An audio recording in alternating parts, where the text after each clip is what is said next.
দর্শক স্বাগত জানাচ্ছি নিউজ 24 এর সংবাদ। এই মুহূর্তের খবরে আপনাদের সাথে আছি আমি নুসরাত আফরিন এবং আমি ফয়সাল মাহমুদ। দর্শক দেখছিলেন বিআরবি কেবলস সংবাদ শিরোনামগুলি। এবার যাব বিস্তারিত খবরে। জুলাই সনদ বাস্তবায়নে গণভোটের বিষয় একমত সব রাজনৈতিক দল, একথা জানিয়েছেন অধ্যাপক আলী রিয়াজ। তবে গণভোটের দিনক্ষণ নিয়ে বিএনপি জামায়াতের আছে ভিন্ন মত। সনদে কি থাকবে তা জনগণকে আগে জানানোর দাবি বিএনপির। ঐকমত্য কমিশনের সাথে রাজনৈতিক দলগুলোর বৈঠকে এসব কথা বলেন তারা। আগামী 15 অক্টোবর সরকারের কাছে জুলাই সনদ নিয়ে চূড়ান্ত প্রতিবেদন দিতে চায় কমিশন। জুলাই সনদ চূড়ান্ত হলেও এর বাস্তবায়ন কিভাবে হবে তা নিয়ে এখনো হয়নি ঐক্যমত্য। ফলে রোববার চতুর্থ দিনের মতো হয় আলোচনা। এই আলোচনায় অংশ নেয় বিএনপি, জামায়াত সহ 30টি রাজনৈতিক দল। বাস্তবায়ন প্রক্রিয়া নিয়ে দলগুলো নিজস্ব মতামত দেন। জুলাই সনদ বাস্তবায়নে গণভোটের বিষয়ে একমত হন দলগুলো। তবে গণভোট কখন হবে তা নিয়ে রয়েছে মতবিরোধ। বিএনপি বলছে গণভোটের জন্য অধ্যাদেশ জারি করতে হবে।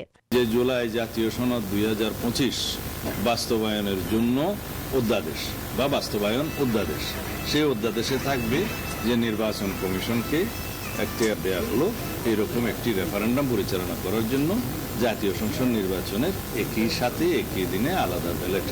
কিন্তু এই সনদে কি থাকবে, সেই সনদটা জনগণের সামনে উন্মুক্ত থাকবে, ওয়েবসাইটে যাবে, সমস্ত রাজনৈতিক দলের ইশতেহারে, নির্বাচন ইশতেহারে থাকবে, যেটা স্বাক্ষরিত হবে সরকার এটা প্রকাশ করবে বা নির্বাচন কমিশনও সেটা প্রকাশ করতে পারে জনগণের জন্য। তখন জনগণ বুঝবে যে এই জুলাই জাতীয় সনদ তারা গ্রহণ করবে কি করবে না।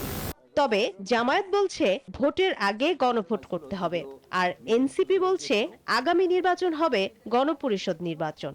আমাদের অবস্থান যদিও আগে সংবিধান আদেশ ছিল, আমরা বলেছি হ্যাঁ, জাতির স্বার্থে দলীয় অবস্থানকে আমরা একটু মডিফাই করেছি, করে আমরা গণভোটের ব্যাপারে একমত হয়েছি। এবং এটাও আমরা বলেছি এই গণভোটের রেজাল্ট যদি আমাদের বিপক্ষ যায় আমরা এখানে ছাড় দেব। জাতির রায়, জনগণের রায়কে আমরা মেনে নেব। আমার পক্ষে বিপক্ষে এটা বড় কথা নয়, আমার জনগণ কি চায়। কমিশনকে বলেছি যে এই যে বিভিন্ন রাজনৈতিক দল যে কথাগুলো বললো, ভাষাগত ভিন্নতা বাদ দিলে মোটামুটি স্পিরিটের দিক থেকে সবাই এক জায়গায় এসেছে যে জুলাই সনদের আইনি ভিত্তি এবং সাংবিধানিক ভিত্তি দিতে হবে। এই স্পিরিটটাকে কমিশন এখন পরবর্তী সভায়, সেটা আগামীকালকে হোক কিংবা পরশুদিন হোক, তারা চাইলে এক পাতায় একটা ডকুমেন্ট, একটা প্রস্তাব আমাদের সামনে নিয়ে আসতে পারে। তাহলেই কিন্তু আলোচনাটা একটা শেষের দিকে বা পরিণতির দিকে যাবে। এই বক্তব্যটা আমরা আমাদের জায়গা থেকে রেখেছি।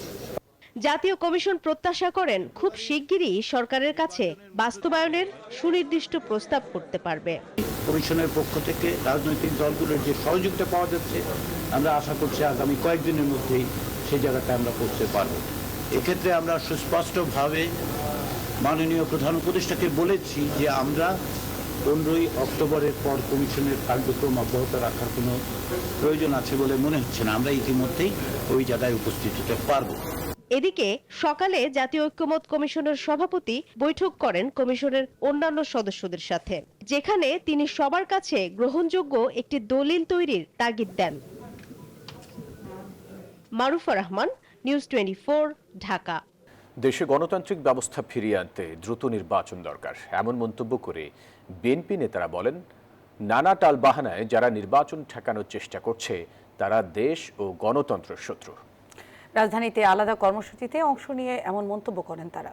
এদিকে ফেব্রুয়ারিতে ভোট আয়োজনে সার্বিক সহযোগিতার বিষয়ে বিএনপিকে প্রতিশ্রুতি জানিয়েছে জাতিসংঘ।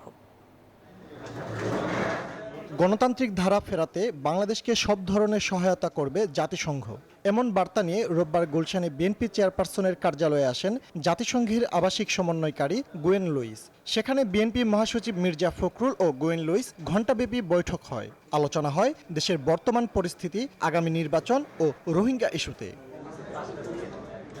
পরে সাংবাদিকদের সাথে আলাপে রাজনৈতিক দলগুলোর নির্বাচনী প্রস্তুতির প্রসঙ্গ তুলে আনেন লুইস। ভোট আয়োজনে নির্বাচন কমিশনকে সার্বিক সহায়তার কথা জানান তিনি। Very important moment now in the lead up to the elections in February. As the UN, we're doing what we can to support the Election Commission and to make sure that everything is in place at a technical level to do what we can support the next few months.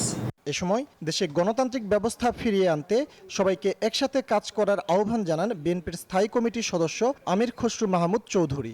সবচেয়ে বড় চাহিদা হচ্ছে এই জনগণের এই মুহূর্তে গণতান্ত্রিক order ফিরিয়ে আনতে গেলে একটা খুব সহসা একটা নির্বাচনের মাধ্যমে সে কাজটা আমাদেরকে করতে হবে এবং ফেব্রুয়ারির প্রথমার্ধে যে নির্বাচনের আলোচনা চলছে এটাকে কিভাবে সফলভাবে আমরা সমাপ্তি করতে পারি সেটা আলোচনা হয়েছে। এদিকে প্রেস ক্লাবের সামনে এক অনুষ্ঠানে দেশের চলমান অস্থিরতা নিরসনে দ্রুত নির্বাচিত সরকারের কাছে ক্ষমতা হস্তান্তরের দাবি জানান বিএনপি নেতা শামসুজ্জামান দুদু। ভোটকে যারা বিভিন্ন টালবাহানা, বিভিন্ন অজরাপত্তি, বিভিন্ন মতলবী কাণ্ড খানখানার মধ্য দিয়ে ঠেকাতে যাবে, তারা হচ্ছে বর্তমানে সবথেকে দেশের গণতন্ত্রের স্বাধীনতা সার্বভৌমত্বের সবথেকে বড় শত্রু। নির্বাচিত সরকার আর অন্তর্বর্তী সরকারের দায়িত্ববোধ এক নয় বলেও মন্তব্য করেন তিনি। ফজলে রাব্বি সৌরভ, নিউজ 24, ঢাকা। জুলাই আন্দোলন দমনে দল হিসেবে আওয়ামী লীগের বিচারের শিগগিরই তদন্ত শুরু হবে, এমন মন্তব্য করেছেন চিফ প্রসিকিউটর। রোববার ট্রাইব্যুনালে তিনি একথা জানান। এদিকে কুষ্টিয়ায় 6 জনকে হত্যার মামলায় মাহবুবুল আলম হানিফ সহ 4 জনের বিরুদ্ধে ট্রাইব্যুনালে চার্জশিট দাখিল করেছে প্রসিকিউশন, যদিও 4 জনই বর্তমানে পলাতক। জুলাই অভ্যুত্থানের পর রাজনৈতিক দল হিসেবে আওয়ামী লীগের কার্যক্রম নিষিদ্ধ করা হয়। হত্যাযজ্ঞের দায়ে দল হিসেবে আওয়ামী লীগের বিচার প্রক্রিয়া চালু করতে আন্তর্জাতিক অপরাধ ট্রাইব্যুনাল আইন সংশোধন করা হলেও এখনও তদন্তের তেমন কোনো অগ্রগতি হয়নি। আওয়ামী লীগ ও তার সহযোগী সংগঠনের বিচার চেয়ে এনডিএম চেয়ারম্যান ববি হাজ্জাজের করা আবেদনটিও ফাইলবন্দি। আওয়ামী লীগ নেতা সদরুদ্দিন খান রোববার ট্রাইব্যুনালে এক প্রশ্নের জবাবে চিফ প্রসিকিউটর জানান, এরই মধ্যে প্রাথমিক তদন্ত শুরু হয়েছে, খুব শিগগিরই আনুষ্ঠানিক তদন্তেও নামবে তারা। এই মুহূর্তে আওয়ামী লীগের বিরুদ্ধে দল হিসাবে আওয়ামী লীগের বিরুদ্ধে অপরাধী সংগঠন হিসাবে তাকে বিচারের মুখোমুখি করার জন্য প্রাথমিক তদন্তের কাজটা আমরা শুরু করতে যাচ্ছি। সেটা যদি পুরো দমে শুরু হয় তখন আমরা বলতে পারবো আপনাদেরকে যে আওয়ামী লীগের বিচারের মুখোমুখি হওয়ার ব্যাপারটা কতদূর আছে। অভিযোগ এসেছে, এটা আমরা এখন গুরুত্ব দিয়ে এটা যাচাই বাছাইয়ের কাজটা করছি, খুব সহসাই আনুষ্ঠানিকভাবে তদন্ত শুরু হবে।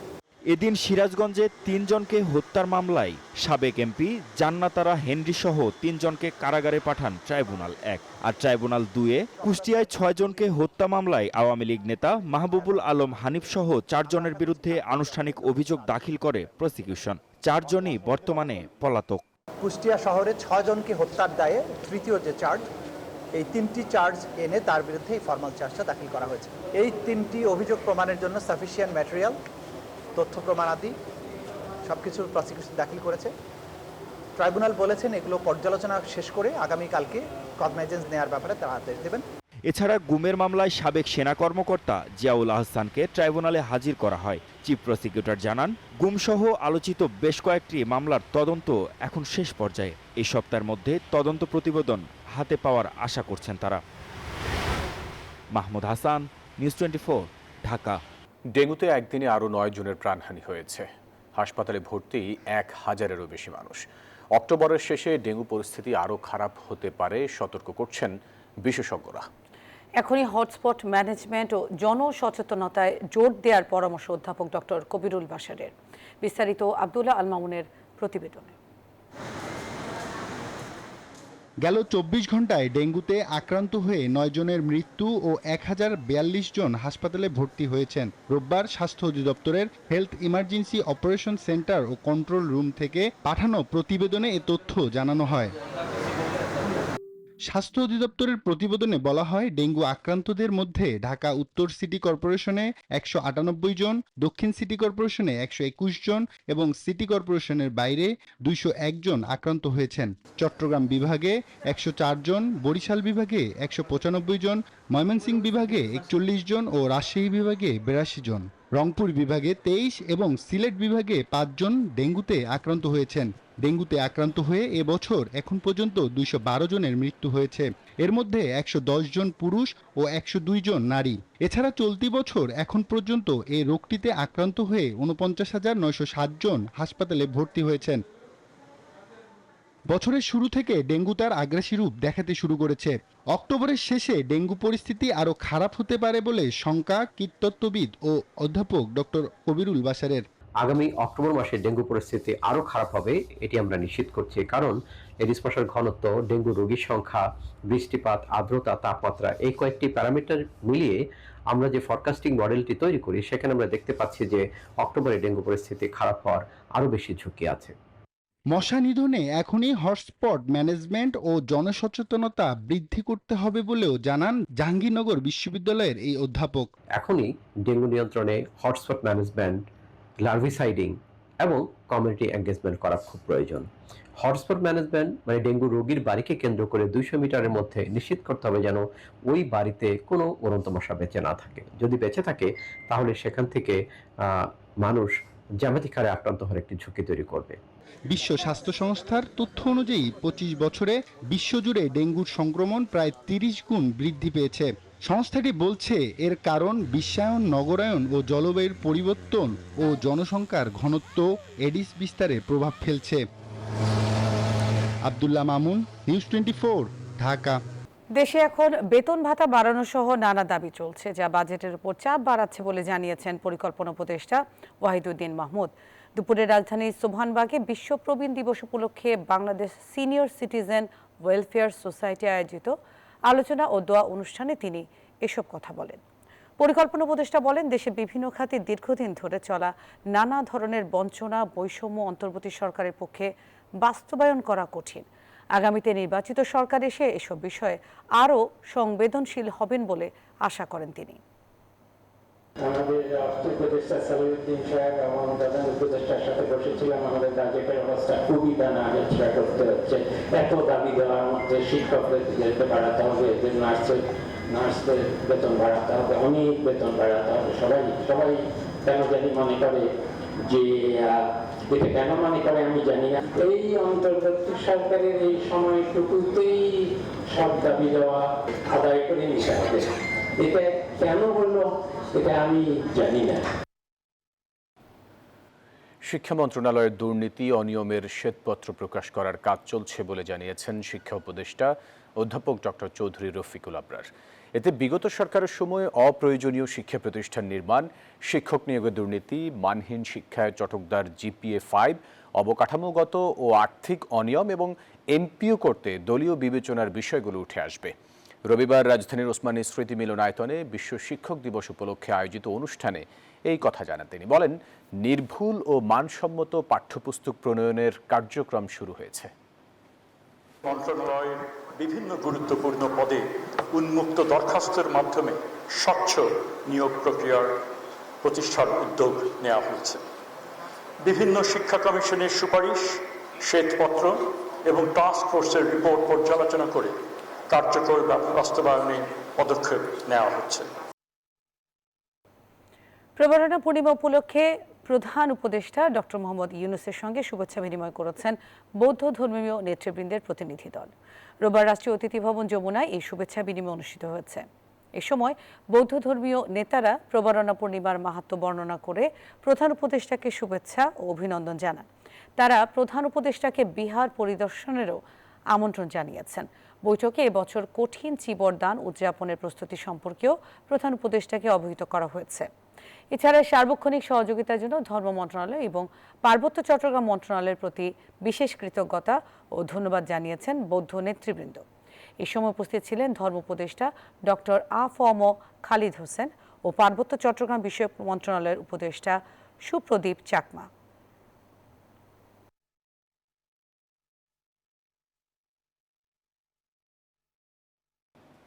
দর্শক, বান্দরবানে শুরু হলো 3 দিন ব্যাপী প্রবরণা উৎসব। এই উৎসব ঘিরে বৌদ্ধ পল্লীগুলোতে এখন সাজ সাজ রব। কাল সন্ধ্যায় হবে মঙ্গল রথযাত্রা, প্রদীপ প্রজ্বলন ও ফানুস উত্তোলন। মঙ্গলবার শঙ্খ নদীতে রথ উৎসর্গের মধ্য দিয়ে শেষ হবে বৌদ্ধ ধর্মাবলম্বীদের এই উৎসব। HM সম্রাটের তথ্য ছবিতে বিস্তারিত।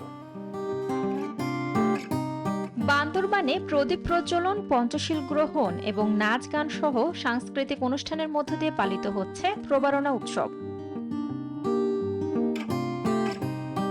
প্রচলিত কাহিনী অনুযায়ী এই দিন গৌতম বুদ্ধ তার মাথার চুল আকাশে উড়িয়ে দিয়েছিলেন। সেই স্মরণে আগামীকাল ভক্তরা শত শত রঙিন ফানুস আকাশে উড়িয়ে বুদ্ধকে উৎসর্গ করবেন।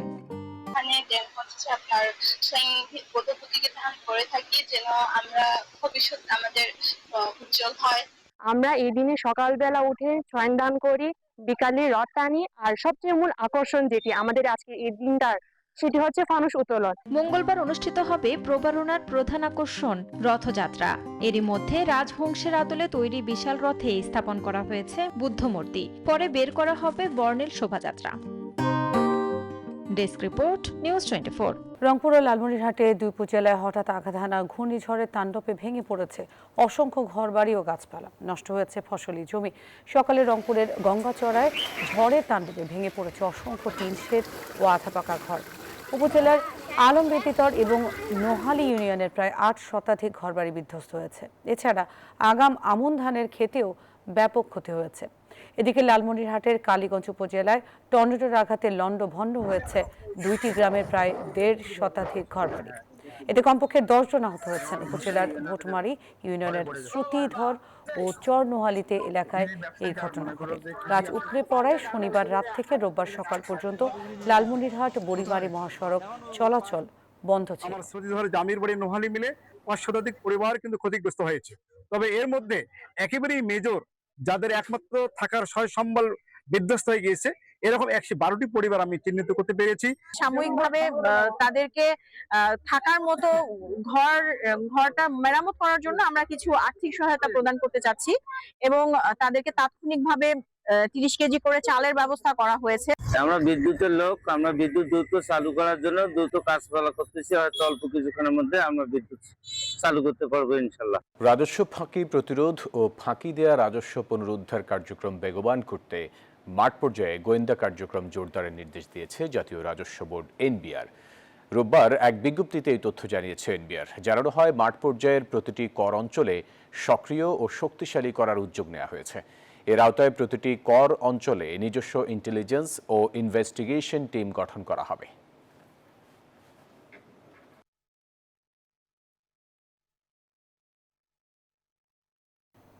বাংলাদেশ ও সৌদি আরবের মধ্যে বাণিজ্য সম্পর্ক উন্নয়নে কাজ করতে চান দুই দেশের ব্যবসায়ীরা। দেশটিতে রপ্তানি বৃদ্ধির পাশাপাশি বাংলাদেশে সৌদি বিনিয়োগের সম্ভাবনা দেখছে বাংলাদেশে।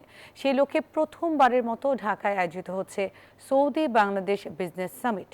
আগামী 6 থেকে 8 অক্টোবর বনানীর শেরাটন হোটেলে আয়োজিত বাণিজ্য সম্মেলনে অংশ নেবেন দুই দেশের উদ্যোক্তা এবং সরকারের প্রতিনিধিরা।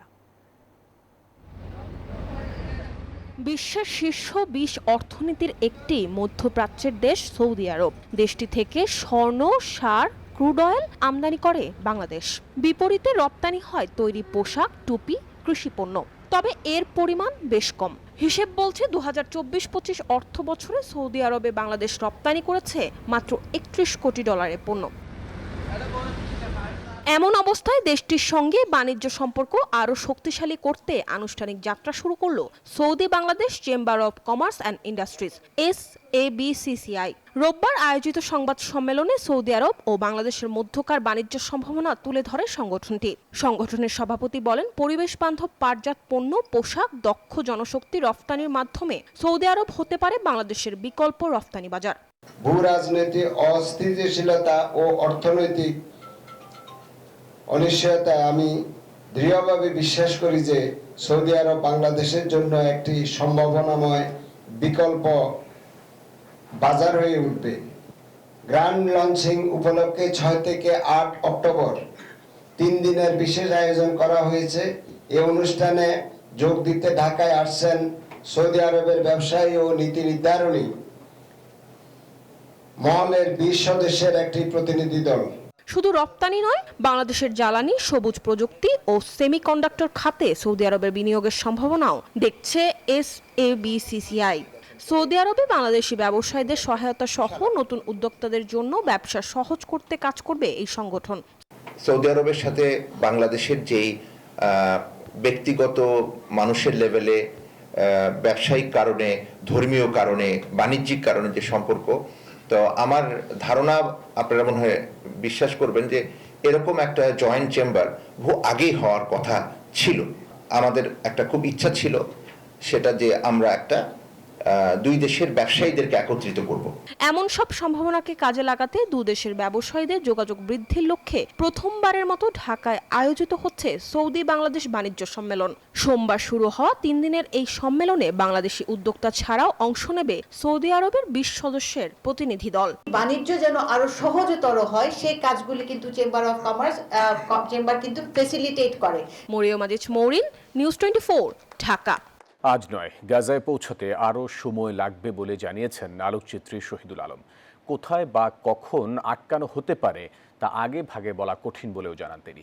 গাজামুখী ফ্লোটিলার আটক কর্মীদের মুক্তি দিতে শুরু করেছে ইসরায়েল। এদিকে 137 জনকে মুক্তি দিলেও বাকিদের উপর চলছে নির্যাতন, বিশেষ করে গ্রেটা থুনবার্গের সাথে করা হচ্ছে দুর্ব্যবহার, এমনটাই অভিযোগ উঠেছে বেশ কয়েকটি আন্তর্জাতিক সংবাদ মাধ্যমে।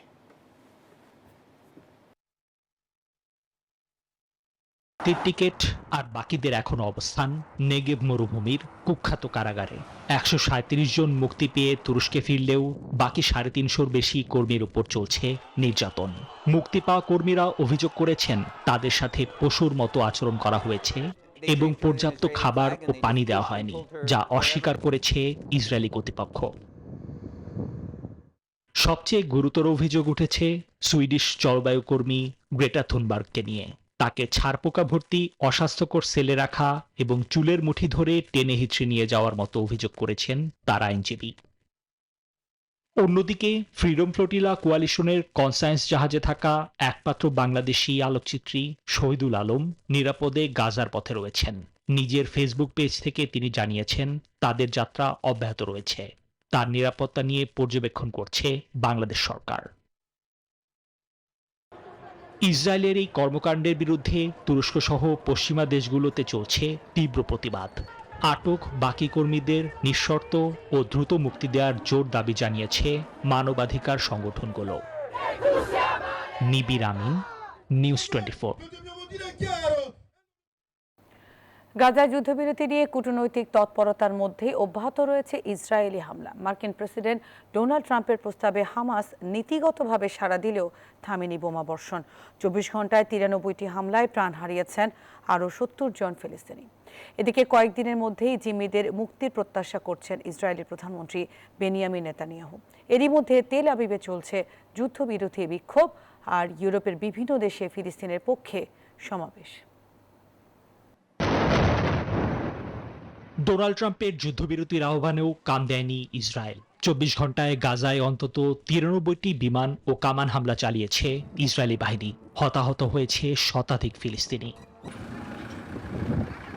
তবে এর মাঝেই মার্কিন প্রেসিডেন্ট দাবি করেছেন যুদ্ধবিরতি পরিকল্পনার অংশ হিসেবে গাজার কিছু এলাকা থেকে প্রথম ধাপে সেনা সরাতে রাজি হয়েছে ইসরায়েল। এদিকে এই অগ্রগতির উপর ভিত্তি করে কয়েকদিনের মধ্যেই জিম্মিদের মুক্তির ব্যাপারে আশাবাদী ইসরায়েলি প্রধানমন্ত্রী বেনিয়ামিন নেতানিয়াহু। হামাসকে নিরস্ত্রীকরণ করা হবে এবং গাজাকে সামরিক মুক্ত করা হবে, হয় সহজ পথে নয়তো কঠিন পথে, কিন্তু তা অর্জন করা হবেই। জিম্মি ও বন্দি বিনিময়ের শর্ত চূড়ান্ত করতে এরই মধ্যে মিশরের রাজধানী কায়রোতে পৌঁছেছে হামাস ও ইসরায়েলের প্রতিনিধি দল। এদিকে সরকারের উপর চাপ বাড়াতে তেল আবিবে বিক্ষোভ করছে হাজারো ইসরায়েলি। তাদের দাবি অবিলম্বে চুক্তি সই করে জিম্মিদের ফিরিয়ে আনা হোক। অন্যদিকে ফিলিস্তিনিদের প্রতি সমর্থন জানিয়ে স্পেনের মাদ্রিদ, পর্তুগালের লিসবন এবং আয়ারল্যান্ডের ডাবলিনের রাজপথেও নেমেছে হাজারো মানুষ। তাদের স্লোগানে ছিল গাজায় চলমান অভিযান বন্ধের জোরালো দাবি। নিবির আমিন, নিউজ 24। দর্শক, এই ছিল নিউজ 24 সংবাদে। ধন্যবাদ এতক্ষণ সাথে থাকার জন্য।